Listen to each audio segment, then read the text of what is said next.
What's the smartest payback you pulled without getting caught? Growing up, my brother and I had a unique punishment system at home. Whenever we misbehaved, our mom never hit us or grounded us like most parents. Instead, she loaned us out. Sometimes we had to wash the neighbors' cars, clean their houses, or run errands, basically acting as free labor until she decided we had learned our lesson. At first, it seemed fair because we got into trouble and we worked to fix it. It was simple.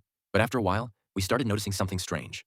There was one neighbor who owned 2 cars, and somehow, every time he needed work done, he got us in trouble with mom for the smallest things. One time, I got sent to wash his black car while my brother washed the silver one just because he claimed we looked at him funny when he walked past. Another time, we were forced to clean his front yard because he said we laughed too loudly while playing outside. It didn't take long to realize what was happening. If he had an appointment the next day, he would set traps for us.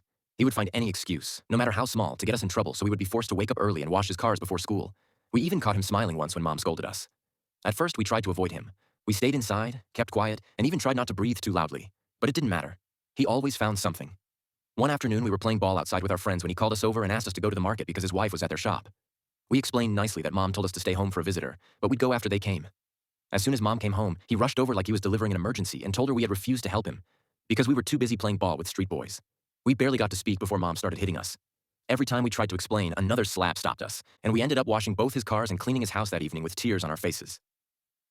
That night, we decided enough was enough. It was time to fight back. 2 days later, he brought a woman to his house, as he often did when his wife was working. This time, my brother and I had a plan.